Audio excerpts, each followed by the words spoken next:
What's up, your boy's back. President Rose is my favorite black YouTuber, and like I can't really call him a blurb because, a nerd is somebody who's into like space and science and learning. I just say in the bleak space, but he does have drip, with the Majin hat and the locks. So I gotta go in that, but I'm mainly watching for speculation videos and whatnot. And he does make good content. He does give insider information from other bigger YouTubers who know more about the game and shit. Like people get to play the game early, like slow plays or whatever. He does a lot of collabs with them niggas. I'm a fan of Don Coolio walks or whatever, and he watches. Just not there. It don't feel nothing like Xenoverse 2 at all. Like if you're a Xenoverse fan and you pick up that game, there's an 80% chance that you're not gonna like it. Now maybe if you never play Xenoverse, you pick up the game, you might fall in love with it. Now, I am not gonna really bash this game like that yet because I understand there are people saying that, oh, it's a demo, it could be the first build and stuff like that. Except the thing about this is the thing about that is we're halfway or a little over halfway to 2027. We're literally in the seventh month, which is my mother's birthday. It just passed. And she was in, which is great. She got another year of life. Okay, it sounds depressing. I didn't mean it like that, but we're over 6 months into this year. We're basically rounding months to like 2027. You can basically say this month rounds to 2027, and we're gonna be honest, it's gonna be 2027 in 2 days. It feels like time goes so fast when you're an adult, and you know they're probably not gonna change anything. But now it's about the money. Bandai don't gotta try, or any company who work on Dragon Ball games don't gotta try. But Dragon Ball is so big. Don't get me wrong, it was big in the 90s and 2000s, but with COVID, non-anime fans started watching Dragon Ball. Non-anime fans always watch Dragon Ball because it was always that anime, him of anime, the NHIC of anime. But any company, it can be Atari, sorry ass, who went bankrupt working on a Dragon Ball game. They just don't gotta try. There's no need. But the franchise is so big, the adults won't buy a Dragon Ball game that's ass, but kids will. Even though technically Dragon Ball is made for a pre-teen to young adult audience, at least in America now, they let Japanese kids see anything sexual.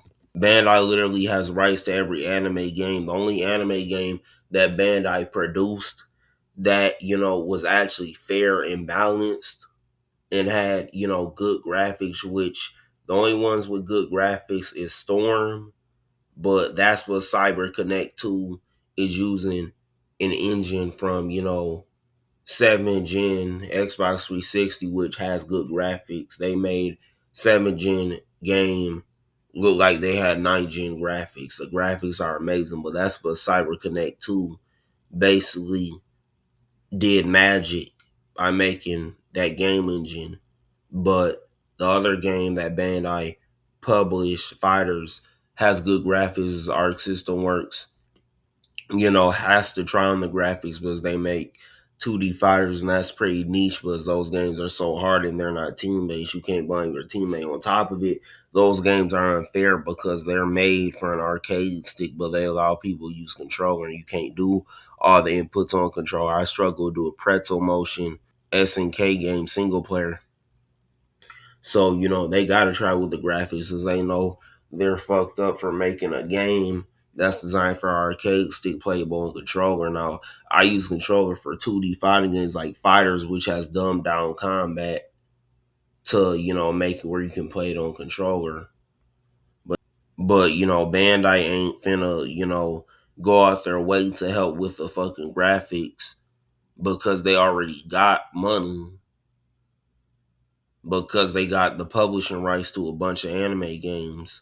On top of it, they know, they published, Fighters in Storm. So niggas can just go to Storm or Fighters if they want graphics and they get money from every person who buys that game or DLC for that game. Obviously, Xenoverse 3 is a graphical improvement, but really they don't gotta improve graphics because they're gonna make money off of Xenoverse 3's competitors that got good graphics. Was Bandai's not in competition with nobody, who's making anime games, CyberConnect 2 and ArtSys are, or any company. It can be Dimps. The hardcore mechanics usually don't get changed like that. You know what I'm saying? So I'm still gonna give them the benefit of the doubt. Don't. That's copium. Them niggas are like $1 million to $1 billion company, bro. They are not gonna change anything. They are gonna get a bag from the niggas who got copium in the kids. Get the fuck out of here, bro. A lot can change, but I am very disappointed of what I played, man. I felt like it could be better in my opinion, man. If I had to compare it to something, and a lot of y'all not gonna like this, it's like Kakarot with Xenoverse animations. So it does make sense Kakarot's combat is dumbed down because it's a single player fighting game with RPG elements, and it's hard to make a single player fighting game as you rarely see a genre like that. So you would have to dumb down the combat to make it easier to make a game like that. But it's hard making a game that basically is in its own unique genre. That's different. Plus, Kakarot, you're playing that for the story. But the fact, Xenoverse 2 is an online game and you're doing this bullshit don't make sense. Xenoverse 1 and Xenoverse 2 shouldn't have better, combat than Xenoverse 3. That's how it feels to me, bro. It's just the truth, bro. It's just the truth. It feels like Kakarot with Xenoverse animations. Like it doesn't play like Xenoverse at all, not even a little bit. Like that's what really shocked me. It don't have the Xenoverse feel. Later on in the video, I'm gonna show you everything you can do. I mean, everything you can't do in Xenoverse 3 that you can do in Xenoverse 2. And a couple of my friends did play it too, man, and they just got bored. And I felt the same way. Like mid playing, I just felt bored. Like it feels like it feels like you're like directed the whole time. It don't feel like you have any freedom with the game. It don't feel like it at all. In Xenoverse 2, you could do a square X. I mean, you could do square, triangle, triangle, square, and do a super attack. And this Game, the thing is, they're gonna have you directed because they want to get a kid audience in there because they know the only anime that are hot right now, and I'm not talking about anime that's good, but a normal amount of people watch it, right? Like something like the new Trigun is something a normal amount of people watch. Usually, only Americans was the settings based off America. But we're talking about animes that aren't just popular in one country, like things like Dragon Ball and stuff like that. That's beyond a normal amount of popularity. The only anime like that that's out there everybody's watching over the world is JJK, and the only thing on the same level as JJK is Gachi Hakuta right now. Buzz, Kagurabachi don't got no anime, so Shonen Jump is starving, so they want to tell Bandai to get that kid audience, so they're gonna dumb the shit down to get more kids into anime. And plus, Xenoverse 2 is 10 years old. Like I was 12, like when I played it, in 2018. Well, it's damn near 10 years old. So like if I'm 19 now, a lot of kids they ain't even played no Dragon Ball game. Everybody knows the Dragon Ball anime, but they ain't played no Dragon Ball game yet.